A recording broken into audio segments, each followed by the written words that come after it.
sekalian, bulan-bulan haram ni dia ada 4 bulan. Bulan haram ada 4 bulan. Dalam surah At-Taubah ayat 36, Allah Ta'ala menceritakan sesungguhnya di sisi Allah Ta'ala itu ada 12, ada 12 bulan-bulan. Maknanya bulan-bulan Islam tu dah ada dah sebelum datangnya bulan Masihi, bulan Islam dah ada dah. Sebelum datangnya bulan Hijrah, bulan Islam, sebelum datangnya bulan Masihi, yang kata bulan Islam ataupun kita panggil sebagai Hijrah ni dah ada dah. Bulan tu, nama bulan tu sebanyak 12 bulan. Dalam 12 bulan tu Allah Ta'ala kata apa? Minha arba'atun hurum. Dalam 12 bulan itu ada 4 bulan-bulan haram. Apa 4 bulan haram ni? Dalam hadis sebut salasun mutawaliyah. 3 bulan ni dia duduk teratur, iaitulah Zulqa'dah, Zulhijjah dan juga Muharram. Ni 3 bulan ni.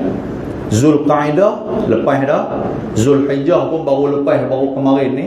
Hari ni masuk Muharram. 3 bulan ni duduk sekali, Nabi kata. Yang ni adalah bulan-bulan haram. Dan 1 bulan lagi Nabi SAW sebut dia berada dekat dengan bulan Sya'ban dan Ramadan, 2 bulan besar, iaitulah bulan Rejab. Tuan-tuan kena ingat 4 bulan ni.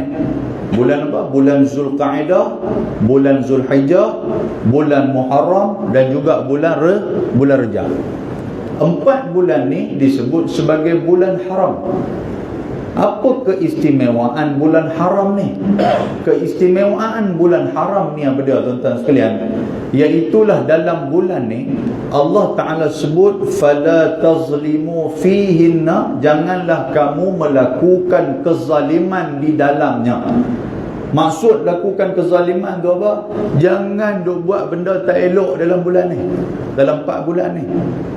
Kalau buat benda tak elok, kata Ibnu Hajar Asqalani, seorang ulama hadis, dalam kitab Fathul Bari, dia kata Allah Subhanahu wa Ta'ala akan melipat gandakan ganjaran dosa kalau kita buat benda tak elok dalam 4 bulan ni. Tapi kalau kita buat benda elok dalam 4 bulan ni, akan dilipat gandakan ganjaran pahala oleh Allah Subhanahu wa Ta'ala. Pasal itu dalam 4 bulan ni, tuan-tuan sekalian, buat amalan bagi banyak, bersedekah bagi banyak, semayang sunat bagi banyak, buatlah benda baik bagi banyak. Pasal apa? Pasal kita nak gali amalan yang berganda kepada diri kita. Pasal apa kita pulun nak cari amalan berganda ni, Ustaz? Pasal apa? Pasal kita ni umat Nabi Muhammad sallallahu alaihi wasallam. Yang umat Nabi Muhammad, Nabi kata umat aku lebih kurang dalam umur ni Tuhan bagi 60 hingga 70 tahun ya. Kalau lebih daripada tu pun dah cukup ekstra dah, tuan-tuan. Bila dah cukup ekstra, apa maksud dia? Dalam hadis Nabi SAW sebut, yang kita duk pulun, yang saya sebut kepada tuan-tuan, bila mai bulan-bulan yang digandakan amal ibadat ni, kita kena pulun buat. Untuk apa, tuan-tuan sekalian? Ada 2 benda. Yang pertama, kita nak jawab di hadapan Allah Subhanahu wa Ta'ala dengan kehidupan umur yang Tuhan bagi dekat kita tu sesuai tak sesuai, berbaloi tak berbaloi Tuhan hidupkan kita atas dunia ni. Nabi kata apa? Nabi kata ketika mana hari kiamat, la tazulu qadama 'abdi yaumil qiyamah hatta yus'ala an arba'. Nabi kata, waktu kita duduk di hari kiamat, kita duduk di padang mahsyar, kaki kita takkan berganjak pergi ke tempat yang lain sehinggalah kita ditanyakan dengan 4 soalan. 4 soalan, tuan-tuan sekalian. Yang pertama, Nabi kata an umrihi fima afnahu. Nombor 1, kita duduk depan Tuhan, Tuhan tanya kita tentang umur kita. Fima afnahu, banyak mana hang habiskan umur hang kepada benda hak baik ni. Umur 70, umur 80, umur 50, kalau kita meninggal di saat itu. Katalah meninggal umur 70, tuan-tuan sekalian.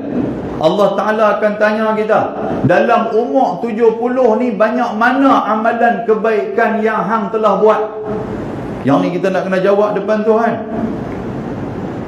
Daripada umur 15 tolak 15, 70 tolak 15, tinggal berapa atas kena? 55 lah lebih kurang. 55 tahun Tuhan akan tanya kita. 55 tahun aku bagi umur kepada hang, banyak mana dah sedekah yang hang telah laksanakan? Tuhan tanya kita.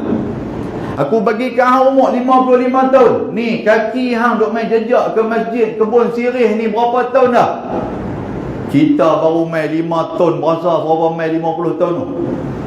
Kata saya ni ustaz lama lah ni, kira 5 tahun lepas saya duk main dah, muka saya duk ada di masjid. Baik, 5 tahun lepas hang dah main dah, 45 tahun lagi hang duk tahu dah.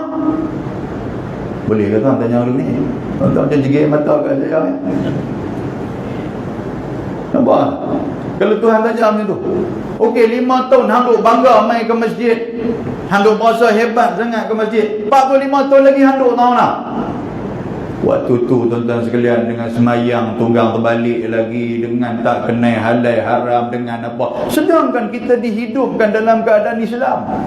Celik-celik mata pak kita azankan di telinga kanan, iqamat di telinga kiri, dia didik kita dengan agama, hantar kita pergi mengaji Quran dan sebagainya.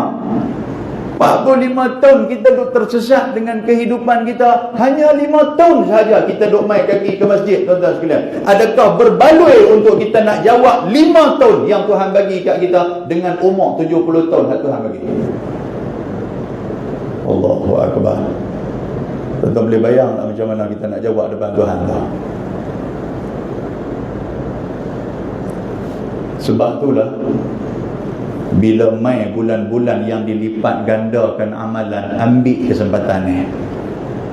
Inilah kelebihan umat baginda Nabi SAW. Umat lain tak dapat atas sekalian. Tapi umat Nabi Muhammad, walaupun kita umur kita pendek tak macam umat yang lain, tetapi amalan yang kita buat dilipat gandakan oleh Allah Subhanahu Wa Taala. Kita tengok semayang sudah, macam mana Nabi SAW ketika mana Allah Ta'ala panggil Nabi berjumpa dengan Allah dalam peristiwa Isra' wal Mi'raj. Antara benda yang terbesar yang Tuhan bagi kepada umat Nabi, kepada Nabi Muhammad dan umat dia, apa dia? Iaitulah furidatis salah, kefarduan solat. Nabi naik-naik tu tuan-tuan duk dengar ceramah selalu. Tutup guru duk abang apa? Tuhan kata, nah Muhammad, ambil ke hang kefarduan solat bawa waktu kan? 50 waktu. Dapat 50 yang kata Nabi Muhammad ni, dapat pun tak fikir apa dah, kira kalih-kalih tu turun ya. Nasib baiklah jumpa dengan Nabi Musa alaihi salam. Turun tu juga Nabi Musa panggil, ya Muhammad, ya abda salih, wahai anak yang salih, wahai hamba yang salih, apa yang Allah Ta'ala bagi kepada kamu? Nabi Muhammad kata bagi 50 waktu. Nabi Musa kata, oi, tak boleh. Umat aku ni hak besar daripada umat kamu pun, 3-4 waktu yang Tuhan bagi pun dia tak boleh buat. Lah ni pi jumpa Allah Ta'ala minta ringan sikit. Nabi pun naik minta korang 5, turun pula jumpa Nabi Musa. Nabi Musa kata pi minta lagi, naik turun tuan-tuan, tinggal 5 ya kat kita hari ni. Tinggal 5 tu pun nak betul-betul main ke masjid, tuan-tuan sekalian. Jumaat ni hal lain ni payah, sibuk dengan kerja dengan apa, dia main macam tu. Dia kata, haji awak main seorang, tak bawa keluarga. Allah, budak-budak lah, isteri lah, apa lah, payah nak main saya. Yang bulan puasa tu kita boleh hiung, tuan-tuan sekalian, hak duk lena, duk baring lah rumah tu, kita boleh tarik main ke masjid. Penuh masjid ni bulan puasa. Pasal apa habis-habis puasa tak boleh nak tarik main? Kan, tuan sekalian? Lepas tu pula, bila dah dapat 5 waktu tu, Allah Ta'ala bagi kepada Nabi, Nabi turun. Tuan-tuan, satu waktu yang kita buat, Allah Ta'ala menggandakan pahala seolah-olah 50 waktu kita laksanakan di hadapan Allah. Yang ni kelebihan umat baginda Nabi SAW. Tidakkah berbaloi kalau kita ambil kesempatan, kita semayang berjamaah 27 pahala, kali pula dengan 50, banyak mana dah kita dapat dah. Hak ni bila dah banyak berganda macam ni, barulah kita berasa untuk nak jawab depan Tuhan tu confident sikit. Walaupun Tuhan bagi ke aku umur 5 tahun, aku duk mai ke masjid ni, tapi setiap kali mai waktu-waktu haram, aku takkan tinggalkan amalan-amalan sunat yang akan dilipat gandakan oleh Allah. Bila mai masuk bulan Ramadan yang Allah Subhanahu wa taala lipat gandakan ganjaran pahala kepada kita, kita akan manfaatkan. Barulah kita boleh jawab di hadapan Allah, 5 tahun Tuhan bagi kepada kita, pahala yang kita dapat seolah-olah macam tak padan dengan kehidupan dan pahala yang Tuhan bagi kat kita. 5 tahun kita mai ke masjid, tapi pahala kita dapat seolah-olah macam kita hidup 200 tahun. Yang itulah baru kemai yang dikatakan jawapan kita di hadapan Allah.